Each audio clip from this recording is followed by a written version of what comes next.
I would like, okay, sorry. So I would like to thank everyone, especially our panel members, Dr. Benigno Aquino. Ay, sorry, Benigno Agapito Jr. Paano nangyari na to sa ano natin, Sir Benny, no? Sir Benny, hindi ko Benny. alam. Ano ka na pala? Ang lagi nagkakamali si Dean Lagi, Ram. oo, Yeah. nagkakamali ako. Ex-president, sir. Sorry naman, mayaman Sana, joke. president. Ayan. And of course, Assistant Professor Margaret Hermin. So I would like to welcome you to the final defense of Miss Marilu Pitlo. Her, ano bang tawag dito? Hindi pa to final ba? Final title unless the panel will have suggestions later on. Measuring social change in communities, integrating theory of change and communities of practice in social impact assessment. Okay, so we can have the floor. You can have the floor, Marilu. Okay. I know there had been a lot of changes for this, but I am excited and nervous at the same time, but more excited po. Kasi we were able to meet the objectives. So, and the result is so amazing. You will see later po. Just preliminary. I wonder if you can see it now. There.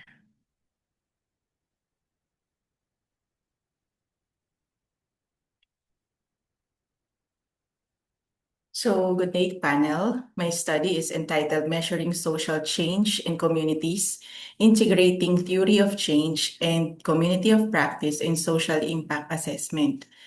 So, it looks at Cartwheel Foundation's education and capacity building programs for the Talandig indigenous community in Miyarayon, Bukidnon. And it actually asks a simple question with a complicated answer. So how do we actually know when a development program has changed a community for the better and not just deliver the outputs? So over the next 20 minutes or so, I will walk you through my introduction, literature review, methodology, findings, and recommendations. So the first part sets the stage, the background of the study, the problem it addresses, and the objectives, significance, scope, and key terms. So nonprofits have long supplemented government efforts to close social gaps. In the Philippines, Cartwheel Foundation runs three linked programs in Miyarayon, Bukidnon, specifically early childhood education, the Young Indigenous Peoples Leadership Program, and the Adult Capacity Building for the Talandi community.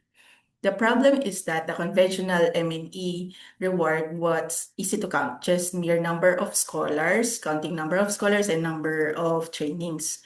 But what gets missed is the hardest to measure territory, which is leadership emergence, intergenerational knowledge transfer, cultural confidence, community cohesion. So to address these gaps, I've used initially two paradigms, the theory of change, which maps why change should take place and how, and the community of practice, which explains how the learning becomes shared one, as in, and then I also use Alnur Ibrahim's framework, which ties these together into one coherent, accountable approach.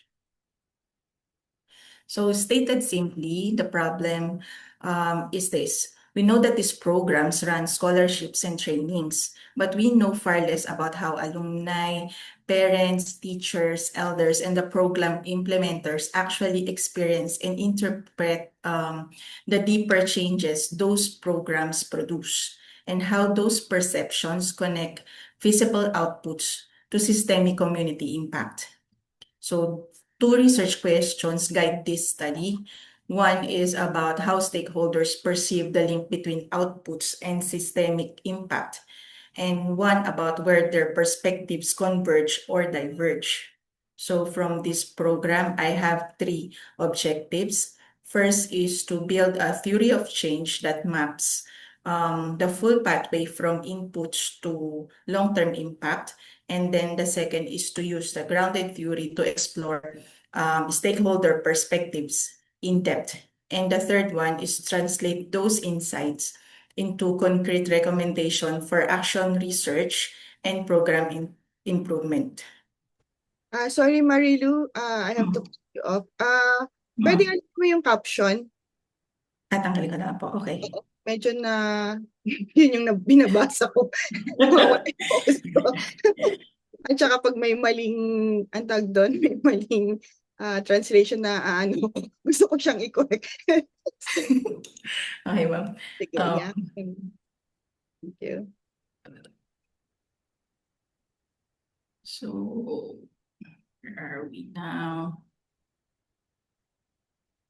Let's go po muna. And then the layout.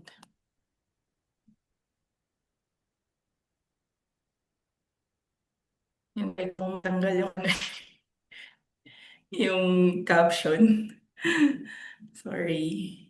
Let me see if I was able to fix this.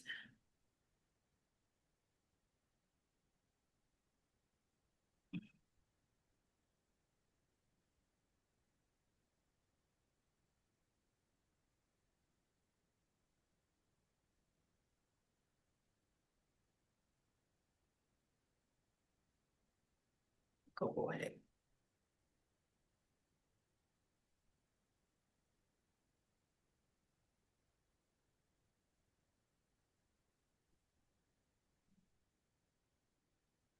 See if I can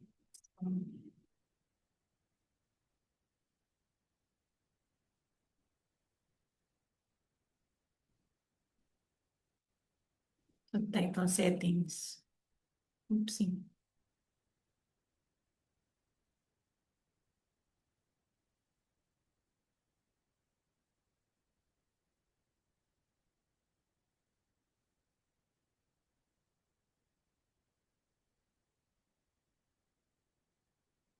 I'm done.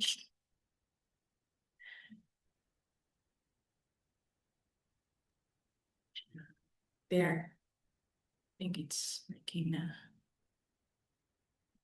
And so let's go back.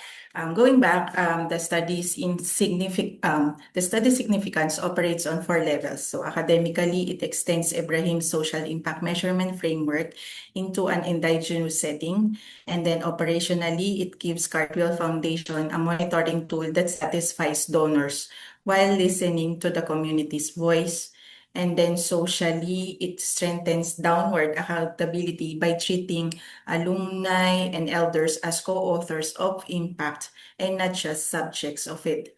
And then lastly, structurally, the model is designed to transfer to other NGOs facing similar measurement challenges. So in terms of scope, the study is bounded to CFI's 3 programs in Mia Rayon only, and the stakeholders directly connected to them. And then being that is, given that it is qualitative and single site, it carries real limitations like retrospective recall, social desirability bias, and limited generalizability, which we address through triangulating FGD, life stories, document review, alongside with participatory validation with the community. A quick note on terms before we move into the literature. So, social impact measurement, following Ibrahim, situates program activities within systemic social change rather than treating them as ends in themselves. And then there's theory of change, which is simply the causal map from inputs to outcomes, accountability of power holders, which is the obligation to justify how power is used by either the donors, program staff, or community leaders. And then communities of practice, or COP, which describes the social process of turning individual tacit knowledge into shared community knowledge. And then operationally, we define educational impact, capacity building results, and systemic change. In terms we could actually observe and quote. For example, retention and graduation, alumni participation, and also inclusion or reduced discrimination. So for chapter 2, it situates the study within its theoretical foundation. So the frameworks that make sense of how the program activity becomes lasting social change. There are two frameworks that anchored this study. First is Alnur Ibrahim's social impact measurement, which approach argues that the impact assessment should be driven by an organization's mission and not just only donor-defined indicators, and that nonprofits contribute to systemic change rather than single-handedly causing it. And then the second theory is the theory of change, which gives us the causal map. The inputs like scholarships and mentoring produce activities which produce outputs which lead to outcomes and ultimately long-term impact. So what makes this TOC distinct is the feedback loop here running underneath. So reflection and adaptive learning are built in as an ongoing process and not just reserved for just one project evaluation.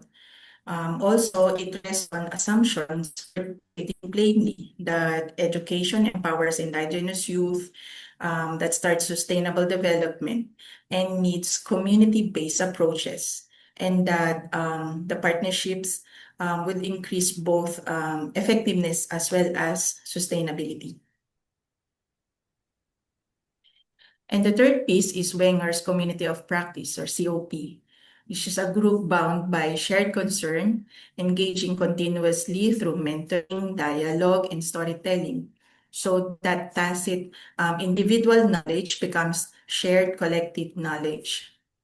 So learning here isn't just one-time event. It is an ongoing social process embedded in everyday community life.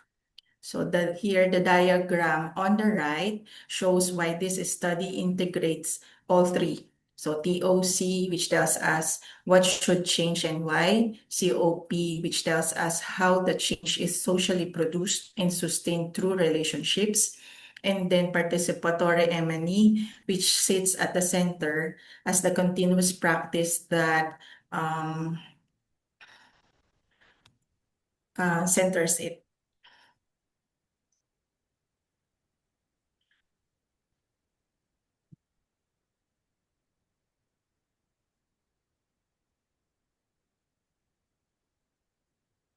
And then for chapter 3, I will explain how the study was actually carried out.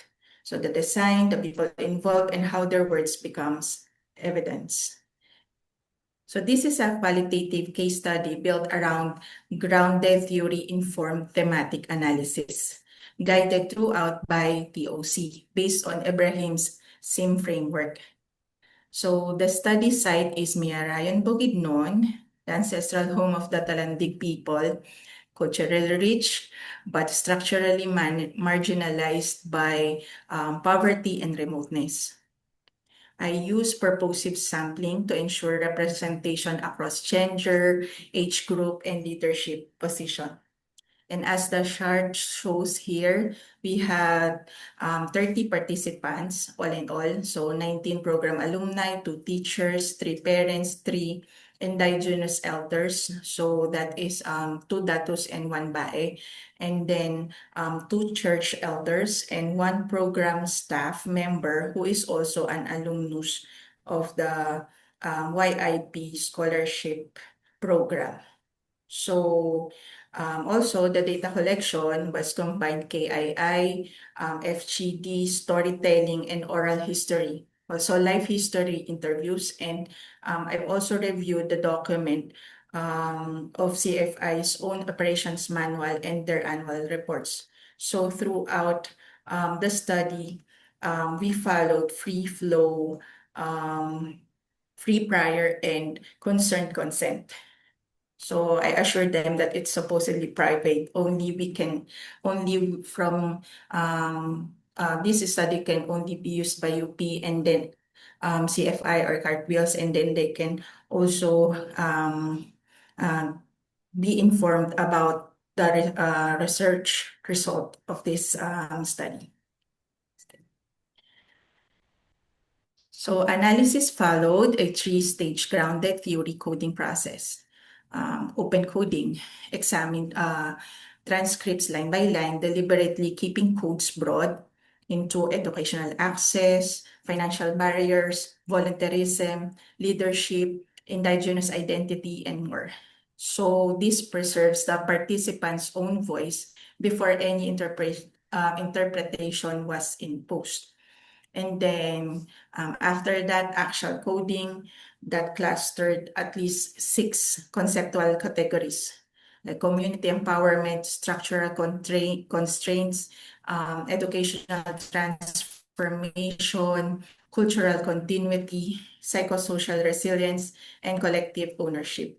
Then finally is the selective coding. I synthesized all of this into one core storyline, which you see in the code on the screen. Cardwell's interventions foster transformational social change through education, leadership, volunteerism, and collective ownership, despite structural and sustainability challenges. And then rigor was reinforced through simulated proxy intercoder reliability, and I use Atlas TI for this. And through active reflexivity, since I'm also a volunteer affiliated to the organization, I tried to sort out disconfirming narratives and kept an open analytical trail throughout it, so less bias. For the results and discussion, which is the heart of the study, so I will discuss in summary what the 30 participants actually told us and what it means. So actual coding group the participants' narratives into 6 themes. Educational transformation that captures how scholarships and preschool support shifted aspirations. Community empowerment, which reflected volunteerism and civic participation. Structural constraints that names the very real financial and resource barriers that persist. And then there's cultural continuity that showed indigenous identity being reinforced and not eroded by education. Psychosocial resilience, which covered the emotional toll of leaving home and the support that carried scholars through it.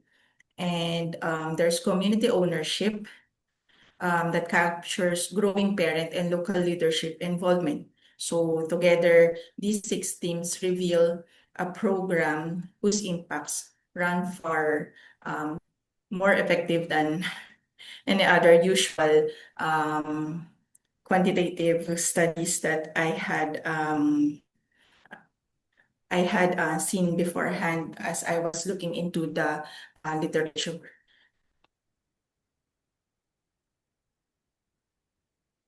So the first theme slide is educational transformation. One respondent said in Tagalog that the community's mindset about education has changed. That single line captures a real shift.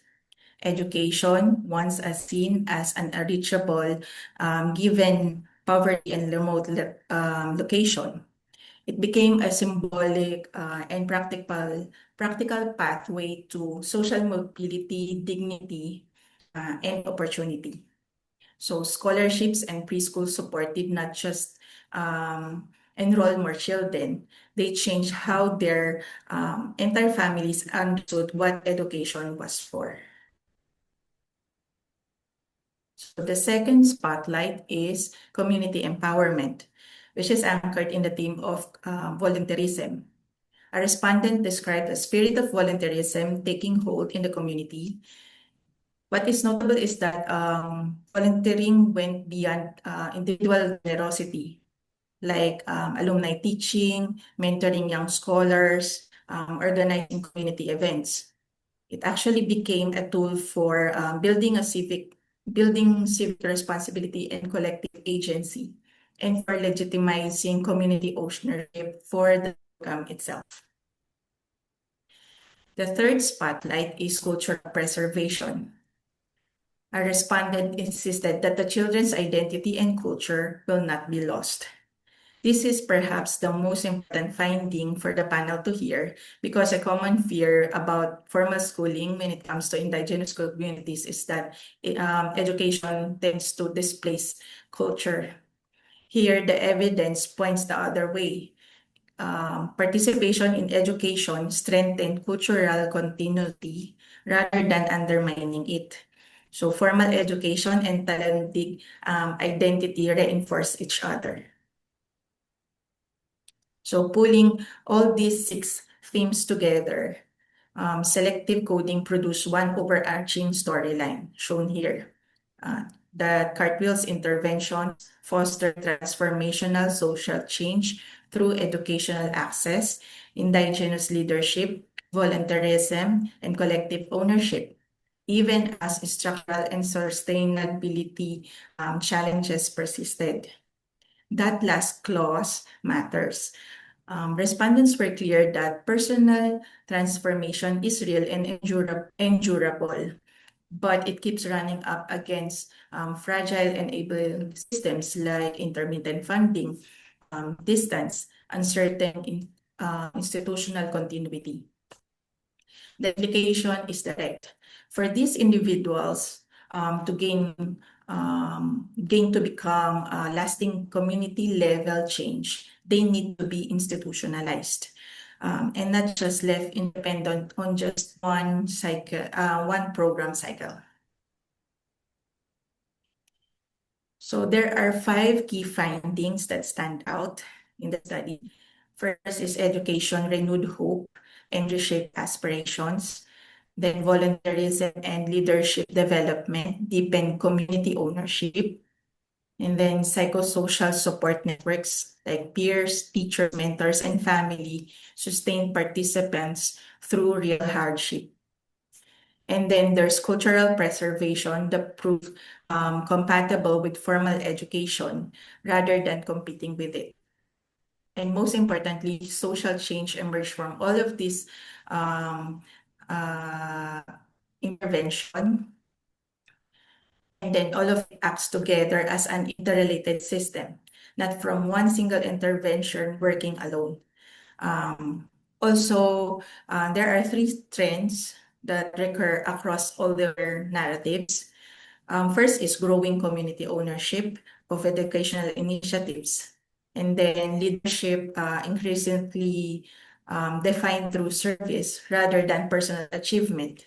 And then there's a broader shift towards seeing education as a long-term investment instead of instant financial return. Although sustainability remains the program's biggest obstacle, despite these encouraging results. Respondents pointed to a lack of stable funding, particularly for preschool and the scholarship support.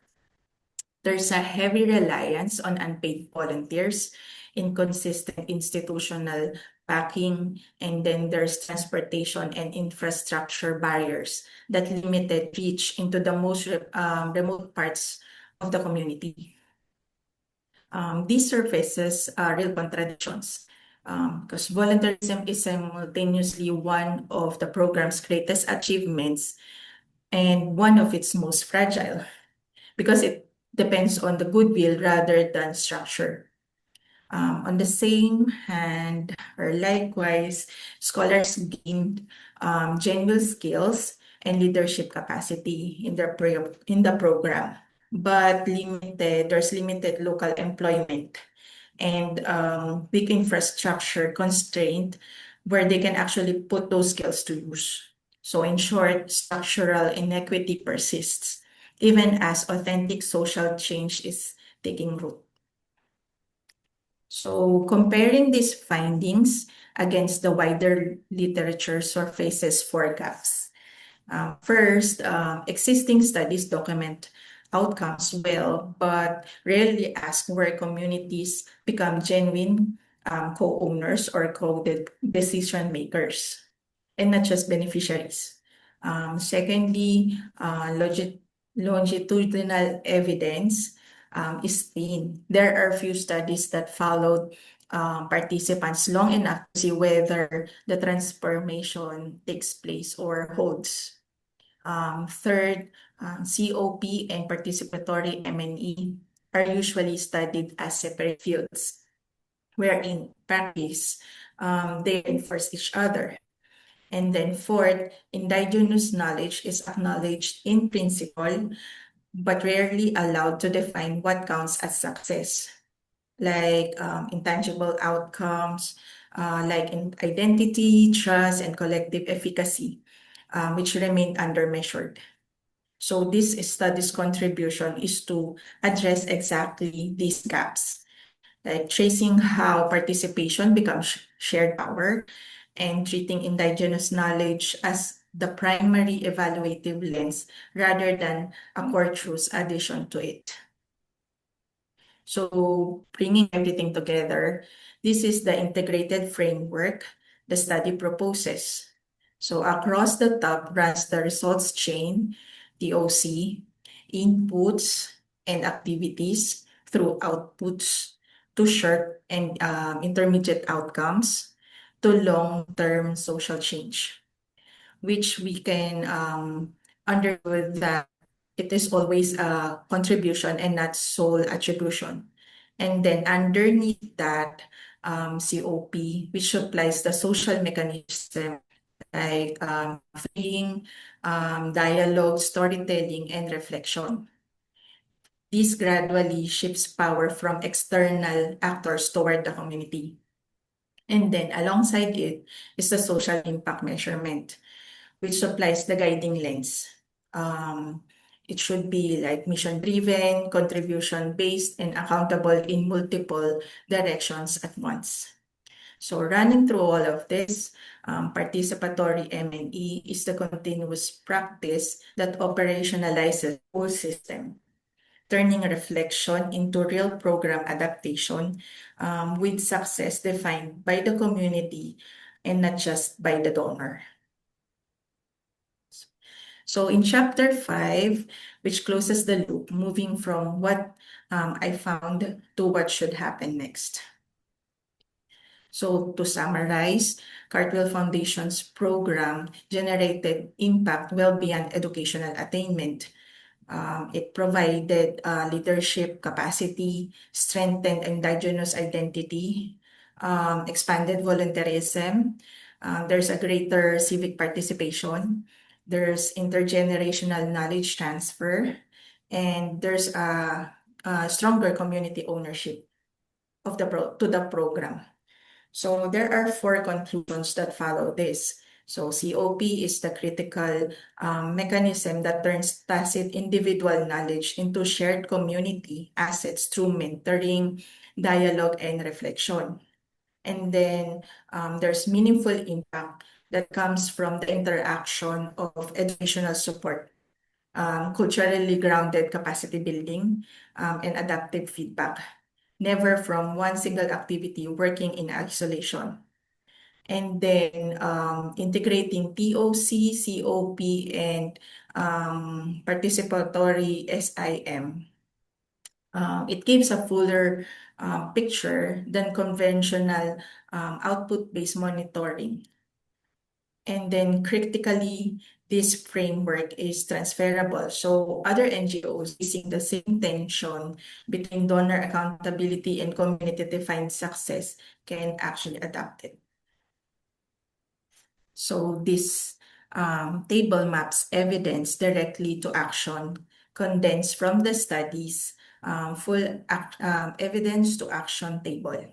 So there's financial barriers that points to expanding scholarships and emergency volunteer or emergency support.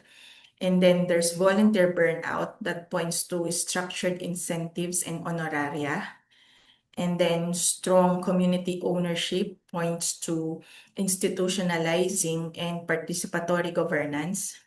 And then there's the value of emotional support that points to building formal mentorship and psychosocial systems.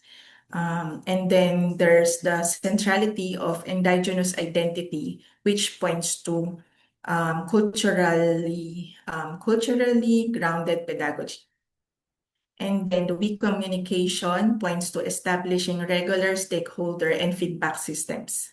So each recommendation is tied to a specific M&E outcome domain. So CFI can track progress against it directly. So if CFI can only act on a handful of things first, these 5 matters most. First one is diversify and stabilize funding. So no single grant cycle determines whether preschool or any other scholarship survives. And then institutionalize community governance. So ownership doesn't depend on just one person or one champion or one volunteer or staff member. And then also expand psychosocial and mentoring support paired with culturally grounded learning materials. And then strengthen communication and M&E systems so that the parents, scholars, and the managers stay aligned. And also invest in access like transportation and infrastructure while embedding leadership and service learning directly into the program design itself, instead of treating them as just a mere side benefits. So a brief note on the sources before we close. I have around 25 sources spanning Philippine and global literature on indigenous education per se, and then the use of DOC, COP, and participatory monitoring and evaluation, including Ibrahim, Wenger, and the World Bank's work on IP's data gaps, and several Philippine case studies on COP when it comes to education. I have the whole list in the manuscript, but I've kept this slide as a placeholder so we can move directly to discussion. So thank you. Maraming salamat po to our panel and to the Talandi community of Miyarayan. They are so nice and so welcoming. I have so many very nice experience, plus the learning in itself. So I welcome your questions and discussion. Okay, thank you, Marilu. For the panel members, I forgot to mention kanina sa introduction, this final manuscript has gone through so many changes because if you remember, last time, medyo marami siyang gustong gawin, di ba? So parang pinaka-focus natin siya, and ang nasabi natin sa kanya is kailangan hindi lang makuha niya yung assessment, hindi lang niya ma-assess. Kasi parang usual na yung ginagawa, di ba? Parang ina-assess natin yung sa community. But this one, ang pinoint out sa kanya is that dapat itong kanyang manuscript will have a contribution in terms of having replicability. Halimbawa, gagamitin ng ibang mga, yun yung in-emphasize ko sa kanya every meetings namin. So, ang dami talaga niyang changes na ginawa. So, I'm happy actually with this final manuscript niya. And kami ni Sir Benny, nakapunta na kami sa Bukidnon, di ba Sir Benny? I think nauna lang sa atin siya ng mga a month for us, kasi pumunta siya sa office, sabi niya punta siyang Bukidnon, and I told her na meron ding team na pupunta doon. But I think different yung natin, Sir Benny, different area lang yung sa atin. Pero Iba yata ang tribe siya, no, Ma'am? Oo, parang iba. Mayra, yeah. Oo. So I think Daraguyan tayo eh. Yes, oo. So I think ma-appreciate ito ni Sir Benny kasi mas matagal siya actually doon. Kami parang 2 araw lang. Sina Sir Benny parang a week. So makita talaga niya kung paano gumagalaw yung community. And this manuscript integrating yung theory of change and yung COP natin sa social impact assessment, I think this will have a good contribution in terms of yun nga, ang ano talaga natin sa kanya is not just the result but the replicability nito. So parang pwede nating gamitin when we go there. Yan. So I think I will give the floor to the panel members for their comments, suggestions kung paano pa ganda ni Marilu itong kanyang thesis. So, Ma'am Sir, Meg, si Ma'am Meg muna siguro. Ladies first. ladies first. Okay, sige Yeah. po. Si Sir, nauna ka before. Very comprehensive yung ano mo noon, yung comments mo. Oo, sige, sige. Kasi, first of all, do I call you, what do you want me to call you, Marilu? Or Malu? Lu po. Lu, okay. Sige, Lu. Kasi, hindi, first I would like to congratulate you ha. Kasi, yung comment ng yung advisor na gawing na ma-replicate siya, very evident naman ngayon. Napalutang mo naman yon at saka very meaningful yung study mo, no? Na-appreciate ko rin yung effort mo na in-examine mo yung social change beyond yung just measuring yung project outputs, no? Yung not simply yung M&E na monitoring and evaluation dun sa proyekto, but talagang pinalutang mo yung social change. Tapos sinabayan mo pa ng integration ng theory of change, ng community of practice, ng social impact measurement. Kaya I think yun talaga yung strength ng study mo, no. Ang ano ko lang siguro just depende rin sa sa pag-usap niyo ni Ma'am Myra.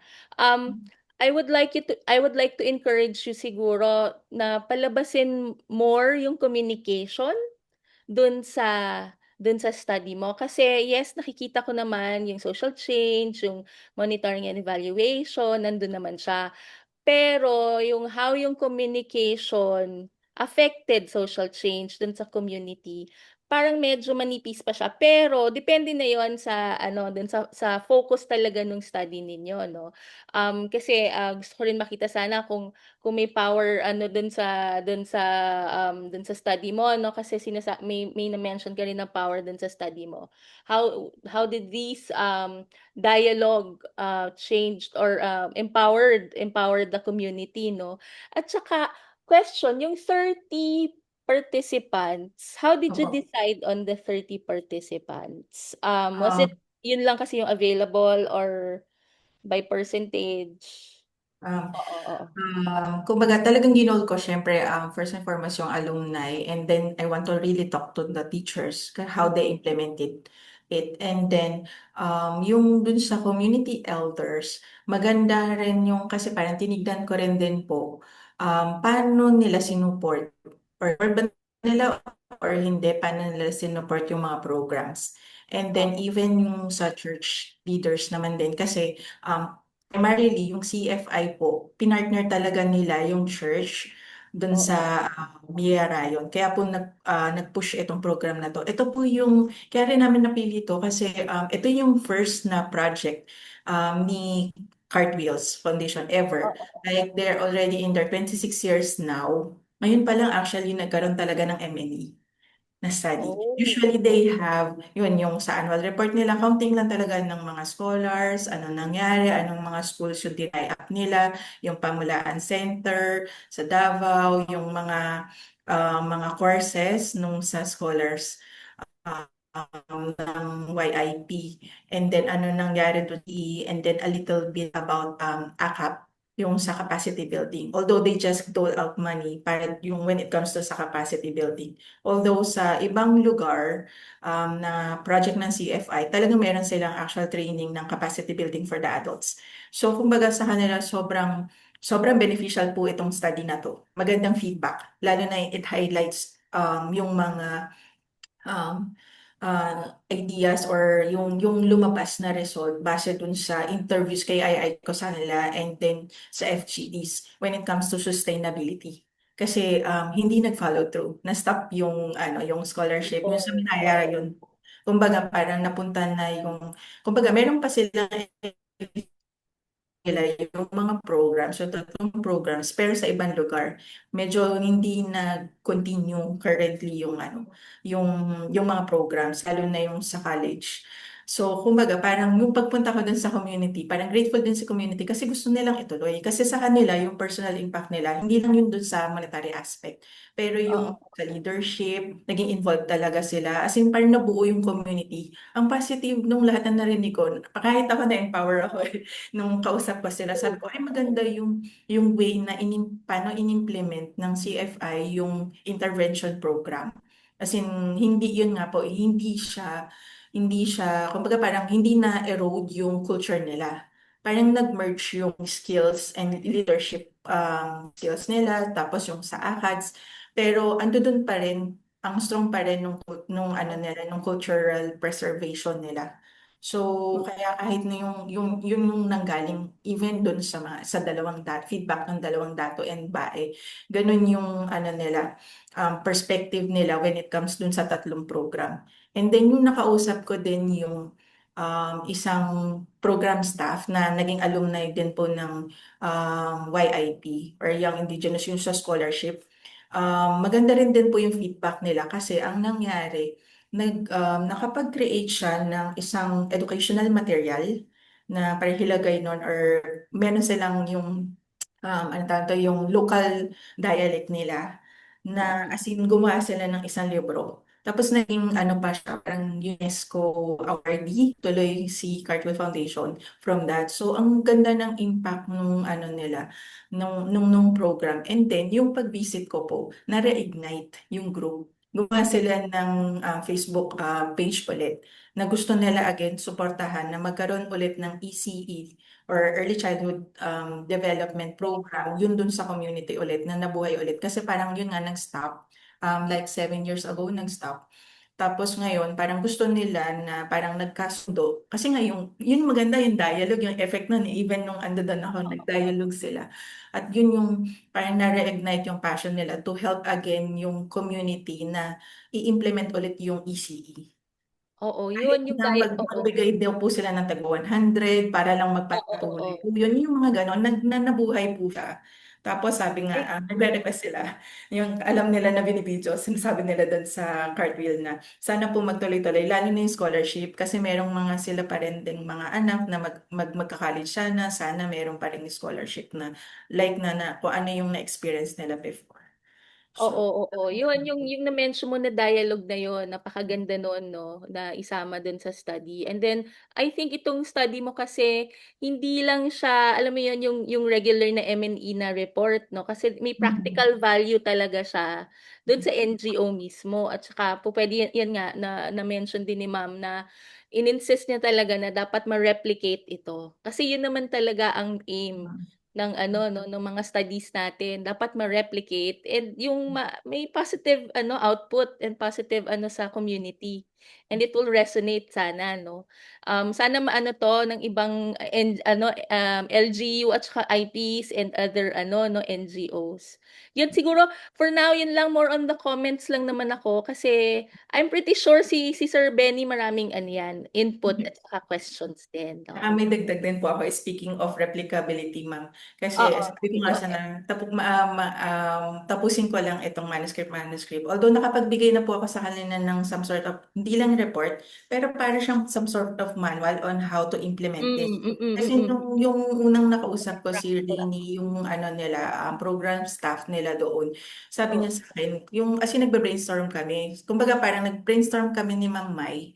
And then oo nag-brainstorm rin kami on this side. Kasi I don't know initially, how are we supposed to go about it? Sila yung nag-brought up na, kasi nung nasa ano tawag to?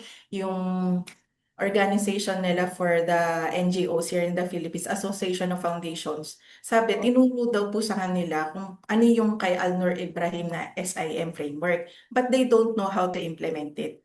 So, ito po, na na-implement na natin ngayon.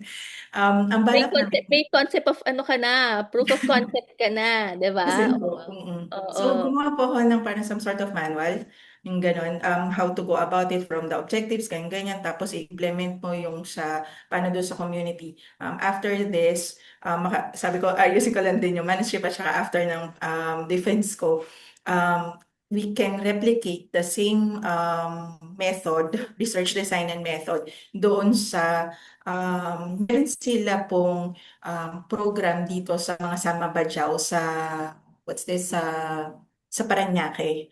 So isa po dun sa kasama ko dun sa volunteer din or in the internal staff ng Cartwheels. I will transfer the knowledge to her on how to implement this po. So, Oo. kumbaga talagang ano na siya, this is like for real na applicable na talaga siya. Ito na, i-implement. Congratulations dyan, no? Congrats. Meron ka ng proof of concept. Oo. Yes. Thank you, Ma'am Meg. I think maganda yung comment ni Ma'am Meg, and if you can go to your results and discussion, maganda na palabas mo doon paano yung connection ng communication. Yun nga, bilang ang ginamit mo ay community of practice. So ilagay mo yung parang may na-mention ka na eh. So ipasok mo na lang paano yung naging role ng communication. Sige, sa taas yata yun. Yung meron kang themes sa taas pa yan. Results and discussion. Ayan. Meron ka, yan. Yan dito. So siguro, if tama yung ano ko dun sa, kung pareho kami ni Ma'am Meg, baka maglagay ka dito nung paano yung role ng communication for each of the teams. Paano siya, like sa educational transformation, ano yung parang naging role, parang may yun bang ano to, yung iba nila, may say ba kung ano yung kukunin nilang mga courses, kung sino-sino, yung mga ganon. So parang paano nagko-communicate sila dun sa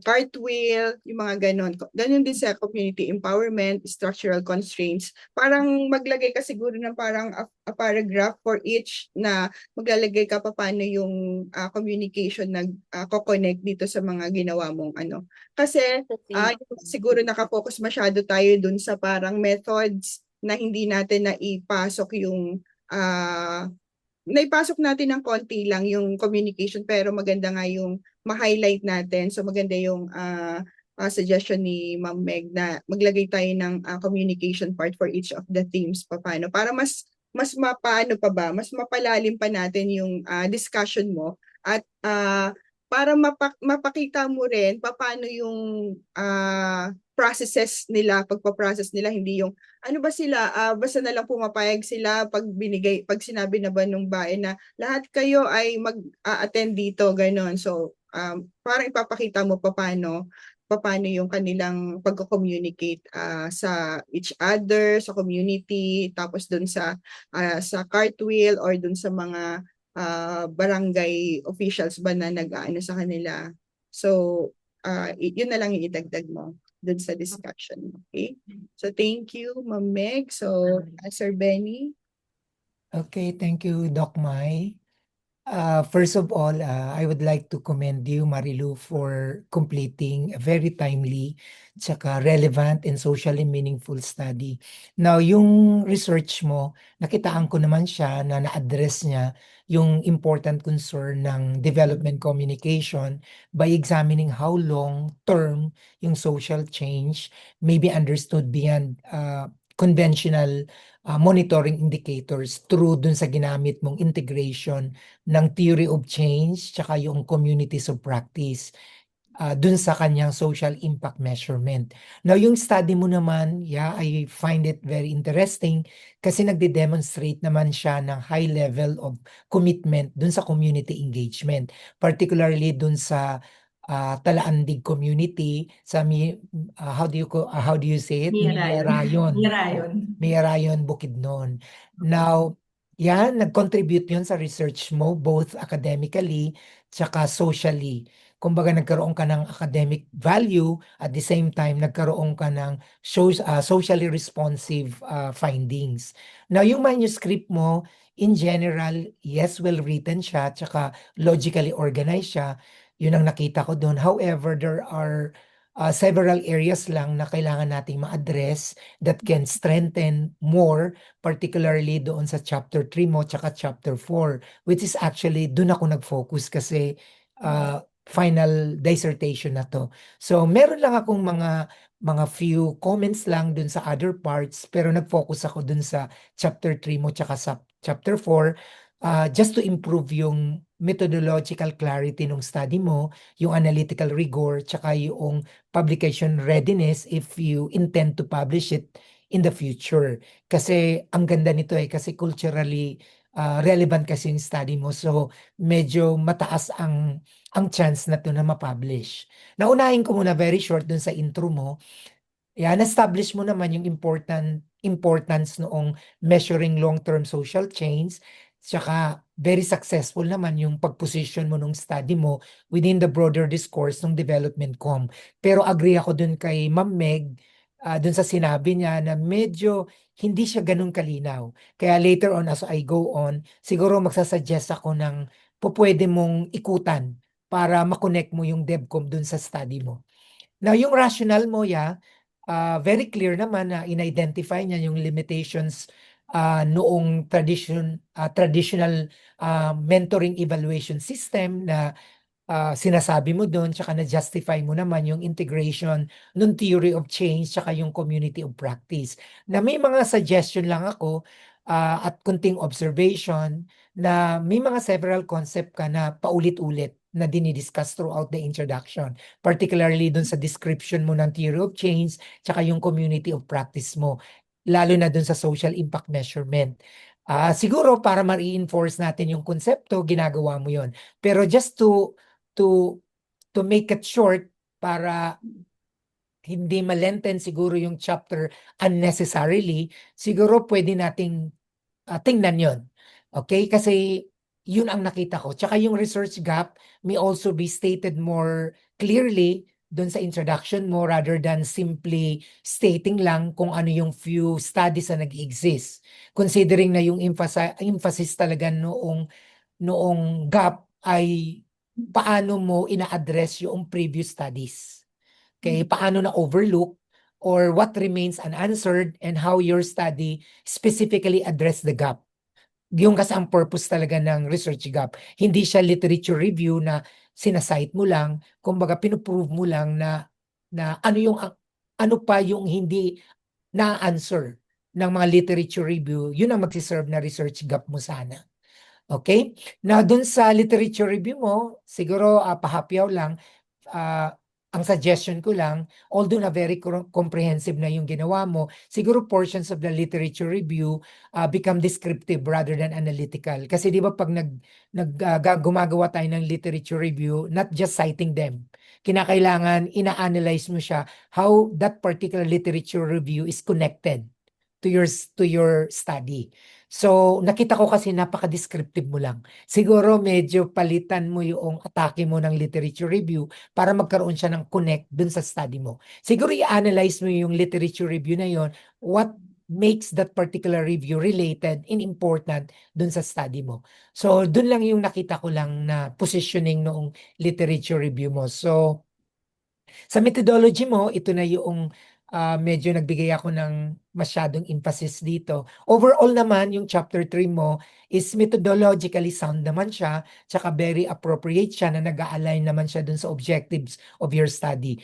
Nevertheless, there are several areas lang where greater methodological clarity would significantly improve dun sa credibility tsaka transparency ng research mo. Siguro unahin ko muna yung research design. Now, yung comment ko doon, yung qualitative case study design, appropriate naman siya because nagtatry naman siya to understand complex social processes doon sa study mo within specific indigenous community.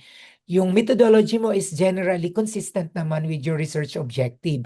May suggestion lang ako na one point that requires clarification ay yung relationship between yung qualitative case study mo tsaka yung grounded theory informed thematic analysis na ginamit mo. At several points kasi yung manuscript mo refer to grounded theory.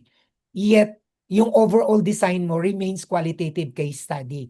So this may create confusion among readers regarding the actual methodological orientation ng dalawa. Kasi just to give you a context, kasi pag ginamit mo kasi yung grounded theory, basically, qualitative research to na ang approach nito ay gusto mong mag-build ng brand new theory directly from the real world data na kuha mo sa study mo. Now, which is hindi ko yung nakita kasi hindi ka naman talaga nag-formulate ng new brand theory dun sa study mo. And very clear naman na na-mention mo na ginagamit mo lang talaga siya for measuring purposes. So siguro yun ang tingnan mo para hindi mag-create ng confusion na yung grounded theory mo, informed thematic analysis siya. Not as a grounded theory used sa isang research. Kasi pag grounded theory, lalo na pag integration theory ang ginamit mo, out of those theory na ginamit mo, magbi-build up ka ng isang general theory out of those theories. Kasi theory development, nagto-theorize ka kasi doon eh. Yan ang definition ng grounded theory na hindi mo na bigyan ng pansin doon sa study mo. So I recommend na ma-distinguish mo yung research design mo from analytical procedure. Kasi if grounded theory was used only as a coding strategy and not as a primary methodology or theory generation na ini-state mo sa study mo, dapat ma-clarify mo yun to avoid methodological ambiguity. Kasi ambiguous yun eh. Medyo yun ang nakita ko lang doon. Now, pangalawa yung sampling and participant mo. Yung comment ko lang doon, yung inclusion ng multiple stakeholder group is a major strength ng study mo. Kasi gathering perspective from alumni, from teacher, parents, indigenous elders, community leaders, tsaka yung program implementers, nagpo-provide siya ng rich, tsaka ng diverse insight. That's a very strong one. Pero ang suggestion ko lang, while the participant group are clearly identified, siguro yung manuscript mo mag-provide siya ng limited discussion regarding why chosen number of participants was considered sufficient. Kasi di ba napakalawak niya. So siguro tingnan mo lang doon para makita mo. Kasi yung mga readers natin, siguro they may ask, how was saturation determined in your study? Or at what point did additional interviews no longer produce new information? Kasi sa dami eh. Kasi baka paulit-ulit lang. So kung nakuha mo naman dun sa isa, bakit kailangan mo pa ng isa? So ano ang papel na gagampanan nung sagot nung isa dun sa una? So siguro yun yun. So ang recommendation ko dun siguro mag-include ka na lang ng brief explanation regarding data saturation or yung information redundancy. Kasi this will strengthen the justification for the sample size at mag-i-improve ito ng methodological rigor nung study mo.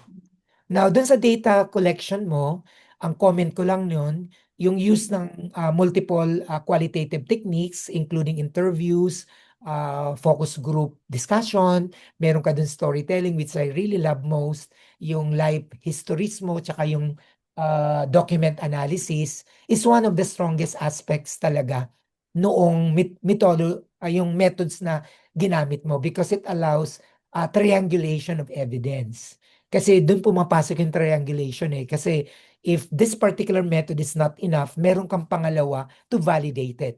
Kaya nagta-triangulate siya doon. So napakaganda nun. I really love that approach, yung triangulation mo. Although yung methods mo are individually described. So dapat yung manuscript mo does not clearly explain how these different data sources were integrated during analysis. For example, siguro tingnan mo, yung interview findings, pwede mong tanungin siguro, where interview findings compared with life histories. Pwede mong tingnan yon. Or were document used for confirmation? Okay? Or were conflicting account examined? So pwede mong tingnan siguro on that note para makita mo lang. So yung recommendation ko dun, siguro magkaroon ka lang ng sort of explanation dun sa process ng triangulation mo para mapakita mo clearly. So siguro yung short diagram that could illustrate how different data sources contributed to the whole development of your study would greatly improve yung methodological transparency mo. So kahit siguro explanation lang kung paano siya na-triangulate, siguro a diagram can do, bakit itong isa na to, ginawa mo, hindi pa ba enough yung result mo nun, bakit gumamit ka pa ng isa? So, dapat nakikita ka ang triangulation kasi dapat tinitingnan mo yung proseso na yun, Marilu, kung paano mo siya in-apply. Bakit ang dami mong method or ang dami mong ginamit na na na design dun sa study mo. Dapat pinapakita yun clearly through diagram. Kasi yun ang magpapakita bakit nag-entertain ka pa ng other method. So, kasi di ba ang triangulation, yun naman yung purpose na this particular result would not summarize all, kaya gumamit ka pa ng isa to validate it. Parang dun ginagamit kasi sa research yung tinatawag nating transferability of the data. So yung napatunayan mo dito, pwede mo pa siyang i-prove, ma-validate sa isa pang method. So tina-transfer mo dun sa isang method, pero dapat hindi siya magkakaiba. Kaya nga yung diagram could illustrate it more clearly. Paano na-integrate yung iba-ibang method. Kasi ang gaganda nung ginamit mo, na-appreciate ko yon, lalo na yung storytelling mo, yung life histories mo, document analysis. Those are very good uh, data collection method na matatawag. So, dapat triangulate mo yung paano siya nag-arrive. Okay, sa coding naman ng data analysis mo, appears systematic naman siya at nagde-demonstrate siya ng very careful analysis ng qualitative data. So, yung suggestion ko lang, para sa mga readers, siguro yung manuscript mo would become more stronger if one actual example were presented. Kunyari, raw quotation, ano yung open code niya, tapos ano yung category niya, paano nag-arrive into selective theme yung category na yon, at ano yung interpretation mo. Siguro table can do. Kasi usually kasi pag thematic analysis, lagi siyang may table. Parang pinapakita mo how those codes were translated into themes para maging clear siya. Okay? So, siguro yon, magkaroon ka lang ng complete coding example, either in a chapter or sa appendices. Depende na yon. Siguro si Doc Mike can suggest it to you kasi usually ang mga table pwede mo siyang i-insert na lang sa appendix Pero ako kasi pag nagtithematic ako, linalagay ko talaga siya mismo sa data para clear kung paano mo kinode at paano mo dinerive yung mga codes na yon into a clustering themes. Kasi clustering themes kasi ang ginamit mo So, yun. Siguro mapakita mo lang yun. So, dun sa title, kasi ito na yung last, ay dun sa sinabi muna ni Ma'am Meg na nag-agree talaga ako dun, kaya nga nagsulat ako nung ah, parang gusto kong i-add din dun sa sinabi ni Ma'am Meg, ah, bago yung title siguro, tutukan ko muna yung dagdag kasi makalimutan ko siya. Ito yung development contribution. Now, may mga suggestion ako dito na although naman na dun sa study mo, meron naman siya na communication touch, okay, pero yung communication remains largely implicit. So, napaka-implicit lang dun sa study mo. Siguro pwede mong ipalitawin yon. Siguro ang suggestion ko doon, para magkaroon ka ng connection, yung development communication contribution, dapat mapalitaw mo siya. So one observation I have is that while yung study mo is clearly situated within development context, so pwede na siyang maging contribution mo sa DevCom, but is not explicitly discussed dun sa results in discussion mo. So much of the discussion emphasizes social impact assessment, meron kang theory of change, meron kang communication of practice, but less attention is given to explaining how communication itself functions as a mechanism for development. So as a reader, I would have pwede ko siyang ma-appreciate na ma-inject mo siya, ma-identify mo yung contribution ng DevCom sa banda doon. So I would recommend or I would suggest na mag-add ka ng subsection, siguro I don't know kung i-advise ka pa ni Doc Mai, ng parang subsection lang in chapter 5 entitled Contribution to DevCom, then isynthesize mo lang how the findings advance the field beyond monitoring and evaluation. So pwede yon para mabigyan mo lang ng chance na mag-grow yung contribution niya sa DevCom. So meron pa akong comment 2 na po pwedeng sabihin dun sa comment ni Ma'am Meg. So pwede mo rin tingnan yung communication as evident but under-theorized. Kasi tama si Ma'am Meg na hindi siya lumitaw. Under-theorized talaga siya kasi throughout the findings, communication processes are actually very visible dun sa study mo. For example, yung participants, nag-describe ka ng mentoring, ng storytelling, ng dialogue, nagkaroon ka dun ng, if I can still remember, yung collaborative learning, meron ka din dun knowledge sharing, leadership formation, if I can recall, tsaka yung intergenerational transfer ng indigenous knowledge. Now, these are all fundamentally communicative processes, yet they are often interpreted simply as program outcomes rather than as communication practices. Yun ang lumitaw dun sa study mo.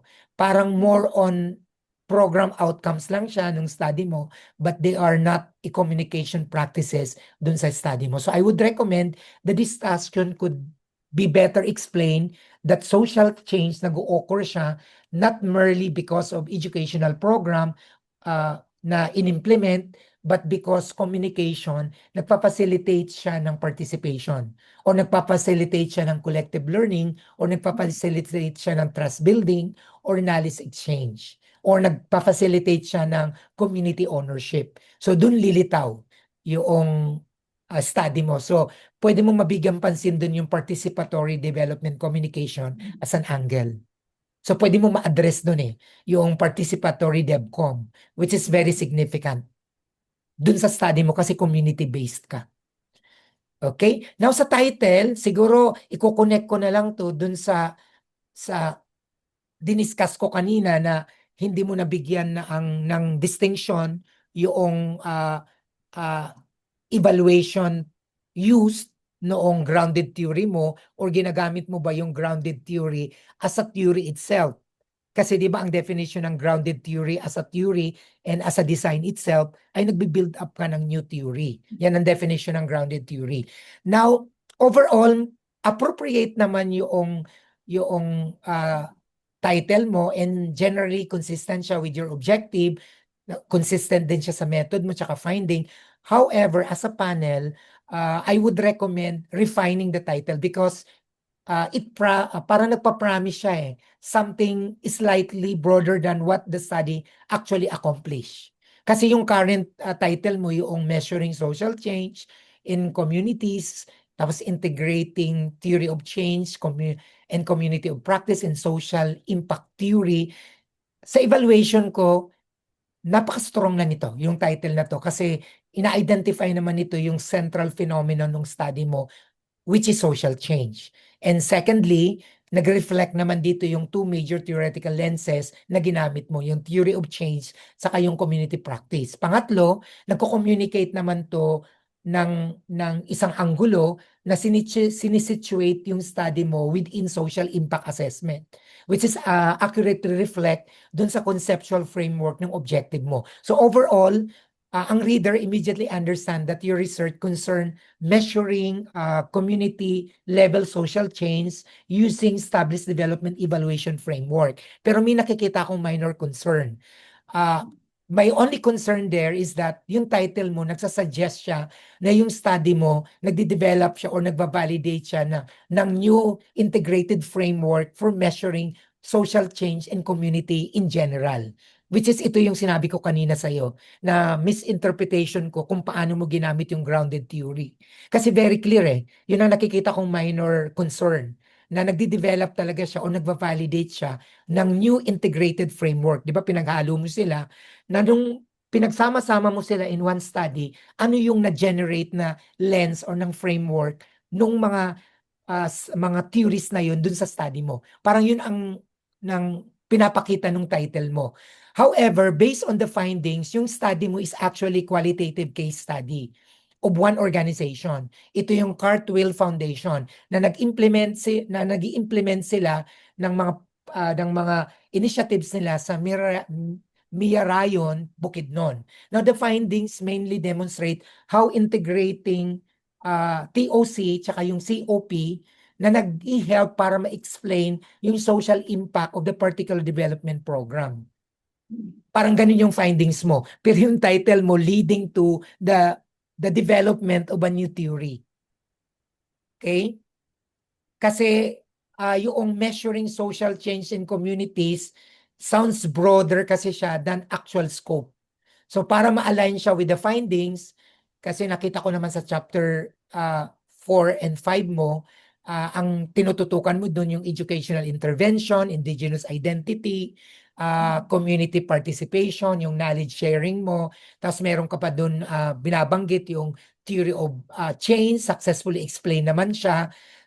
Tapos nakita ko lang na hindi siya nagda-direct measure dun sa social change itself using yung qualitative indicators of your evidence. Now instead, nag-i-examine siya ng stakeholder perception ng social change. Kaya nagko-construct siya ng theory of change which basically explain how those changes occurred. Okay? So therefore with that, siguro a more precise title na dapat mong i-consider, dapat nag-emphasize siya sa assessing, sa understanding, sa examining, tsaka evaluating social change rather than measuring.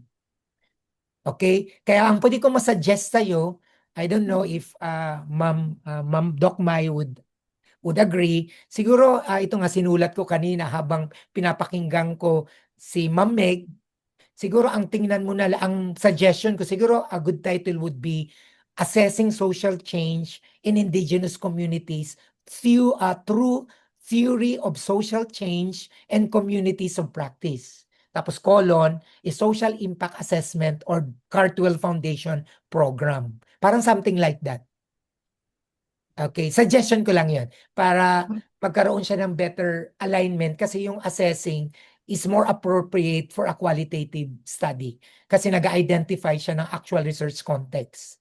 So I don't know if that would matter. Okay? So yun lang yung aking comments dun sa yung study. But congratulations, I really love your study. Thank you. Thank you, Sir Benny. So madami rin ako mga note dito na pwede nating ma-incorporate. For the title, yung sabi ko sa kanya, parang hindi tayo naglalagay nung specific na organization. Alala niyo yun? Parang walang mga pangalan ng organization, walang pangalan ng lokal. So, pero gusto ko yung ang tawag dito, point ko na hindi siya more on measuring. So, pwede siguro na analyzing Yeah, social I think change that's in good, community, Mamay. integrating theory yon. Siguro, instead of measuring, analyzing or Kasi nakita ko rin, Ah, Doc Maya, baka makalimutan ko, yung measuring kasi parang mixed method siya sa kwan ko eh. Kasi di ba yung findings kasi niya more on descriptive. Pero pag measuring kasi dapat bigyan mo More ng on value. correct, Kung, correct, Oo. correct. yeah, Parang hindi measuring in different term pero correct. dapat Tama. Oo. analyzing Kasi hindi mo siya maka-quantify yung Ano? measuring eh. Kung Kaya- descriptive siya, dapat bigyan mo siya ng corresponding value para ma-measure mo siya. Parang yun ang tinitingnan ko dun, Ma'am Yes. Doc Mai. Siguro analysis or analyzing, would you rather have it social change or social impact? I think social change. Social Kasi, change. Social change. oo. Social change pa din. Pero ma'am, if I may add doon sa sinabi ni Doc Benny, yes, kasi usually when you measure, it's usually quantitative study po. Yes, And yes. also, if yung dun sa suggestion po ni Doc Benny, kung mapapalutang niya, yung sa suggestion po natin, na mapapalutang niya talaga yung communication dun sa study, baka maganda na yung title niya, Communication for Social Change. Tapos Exactly. integrating theory of yung mga theories na ginamit niya, theory of change and communities of practice in assessing social impact among IPs or Yeah. indigenous communities. That way ma-anonymize na hindi yung Cartwell Foundation, yung at saka hindi din yung specific na IP yung pinag-aralan, yung kanyang study. Yun pala Yun sa- lang if it's okay. Kung kung mapapalutang niya talaga yung communication dun sa study ah, po. Opo. Maganda yung maganda yung suggestions niyo po. So titingnan namin ni Marilu kung mai-incorporate niya very comprehensively yung part ng communication. So kapag may nagawa niya in time, so ang mangyayari is communicating social change in communities. Pero pag Yeah. hindi, more on analyzing na lang yung ilalagay Correct. natin. Tapos, hindi ko rin pala pinalagay sa kanya yung IP kasi nung time niya na nagde-data gather siya, hindi pa na-implement yung sa IREC natin. So baka Yeah. pag nilagay natin yung indigenous na word, Yeah, magkaroon ng problem. kailangan natin Oo, itaas baka sa IREC. Oo, kaso nag-ano na siya noon Naka-direct siya pa. for data gathering na hindi pa natin na-implement yung sa IREC natin. So basically, Oo.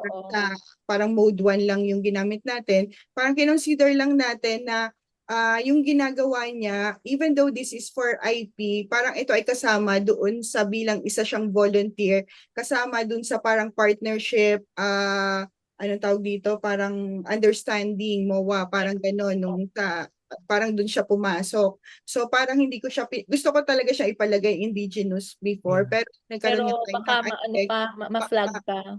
Baka first sem pa ito. Oo. Maraming requirements yun, Ma'am Wag. Mai. May Wag mga na, consent oo, forms wag yun. na. Correct. Yun nga yung sinabi ko sa kanya kasi medyo matagal na to. Di ba Yeah. matagal naman siyang nag-proposal. Hindi pa natin na-implement yung itataas talaga natin. Tapos ang Wag na selected community na lang, wag na selected, indigenous. Yeah, correct. mga ganun. Oo. So siguro yun yung isa sa ating title. So i-note mo na lang Marilu kung ano yung tawag doon, changes doon sa content, and then babasahin ulit namin, then we will see kung ano yung appropriate na title. Yan. Oo. Tapos yung sa rationale and dun sa significance, yung sa mga sinabi ni Sir Benny, more discussion.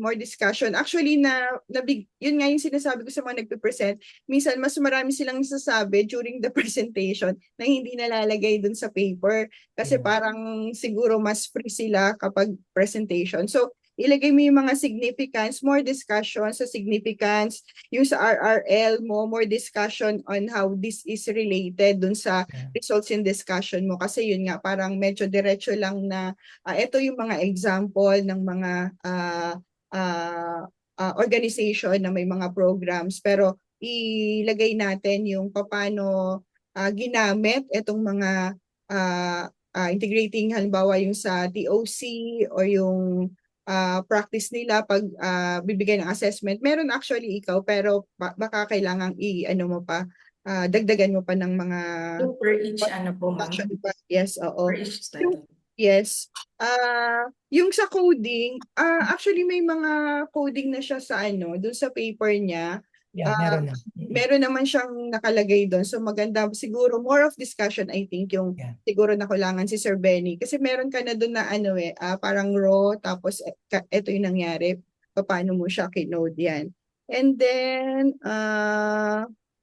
yung sa grounded theory, baka tingnan natin kung may ipalabas mo yung sa thematic analysis, tapos tingnan natin kung pwedeng hindi na isama yung sa grounded theory. Yeah. Kasi meron na naman na theory of change kang Correct. ginamit at saka yung SIA. Okay. Tapos ano pa ba yung nilagay mo doon? Discussion on processes. Yung sa coding mayroon ka na nun eh. So ilagay mo na lang. So yun. So meron pa po ba tayong question for Marilu? Ayun pala, more on highlights dun sa communication na part. Yun yung parang na ano namin, na meron siyang minimal lang yung nailagay niya. So maganda nga, yung sinabi ni Ma'am Megan, tsaka ni Sir Benny, kung pwedeng palawakin mo pa yung sa communication. So ang mangyayari is communicating social change. Parang mas maganda siyang pakinggan. Tapos integrating theory of change in communities and practice in social assessment. Okay. Ano nga yung isa mong sinabi, Ma'am Meg? Communicating social change and community. Tapos, nilagay ba yung integrating theory of change and communities and practice and in social impact assessment? Oo, parang naka-column siya. Tapos yun nga, ini-integrate niya yung theory of change and communities of practice in assessing social impact. Ayun, pwede sa siguro community. O assessing. among ano IP sana pero ayaw natin hanggang ma-first Yeah, STEM siya. Oo, oo. So correct. gusto natin makagraduate siya agad. Oo. Kasi makagraduate, ano? So Oo. analyzing social change hindi, communicating social change or analyzing in community, Oo. integrating theory of change and communities of practice to sorry, Integrating Community, theory of change and communities of community of practice practice. in assessing social impact. yun, in Dun assessing in a social impact nila. selected community or in a selected community para hindi na lang anonymized na lang. Wag nang Okay. in an IP community, wag na, baka umabot siya ng first term nga first Baka mag-mode 3 siya. baka mag-mode 3 ka pa, Diyos ko po, Yun nga, matatagalan. yun nga yung Oo. pinag-aanohan namin dati pa talagang ang tawag dito, ang dami namin mga revisions na nilalagay kasi hindi talaga niya maiwasan na i-integrate. And Correct. I understand naman, but yun nga yung sinasabi ko sa kanya, hindi dapat lumutang yun. But ang lumutang is whether or not indigenous siya, ito yung gusto mong gawin na ito yung gusto mong gawin na process.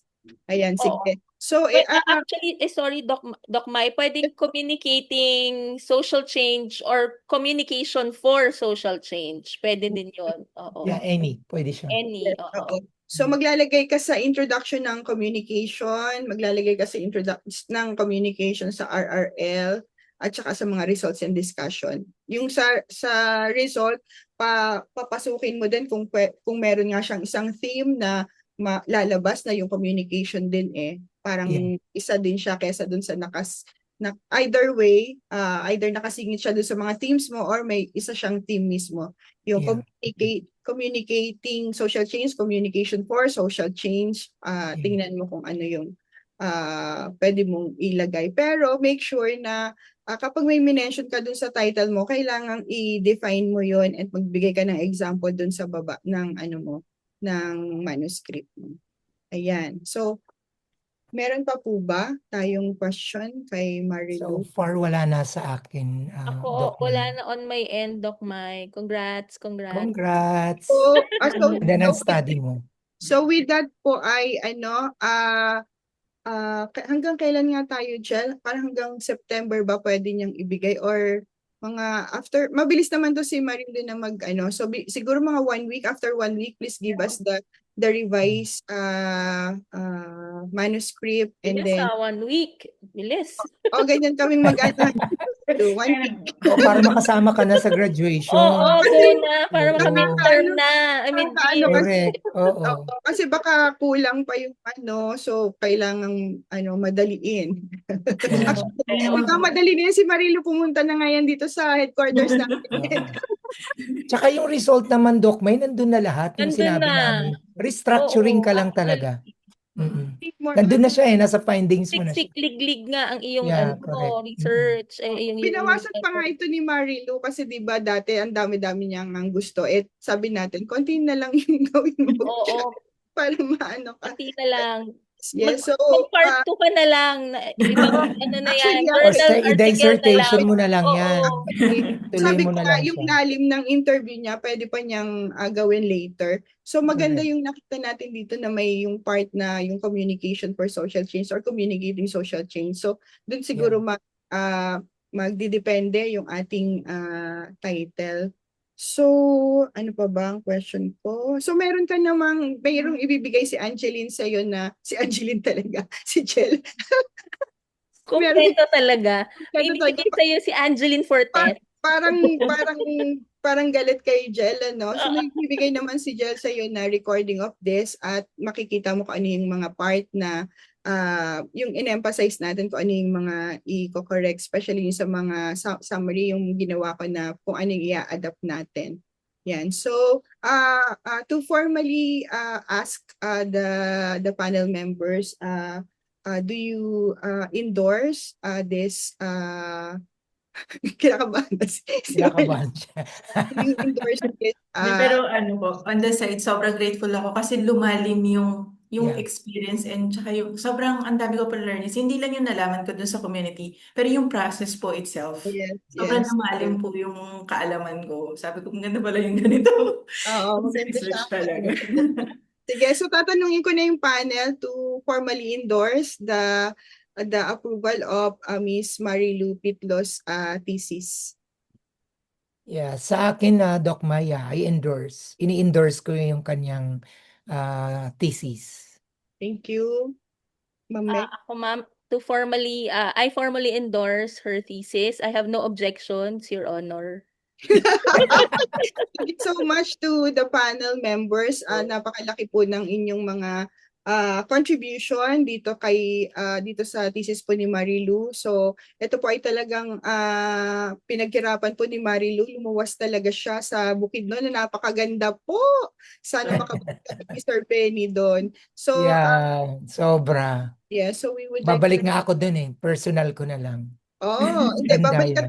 babalik ka talaga doon, Sir Benny. Oo, babalik ako dun. Yeah, so I would like to thank everyone, Sir Benny and Ma'am Meg. Thank you for the time that you have given our student, Marilu Pitlo, and we officially congratulate you for the approval or endorsement of your DEPCOM 300. Anong tawag dito? With anong sinasabi natin doon, Jel? Revisions. Revisions. With the revisions of your manuscript as recommended by your advisory committee. Yan. So thank you very much. So, Thank you. Jel, can we have the photo op? Okay po, let us take a photo po. 3, 2, 1, smile po.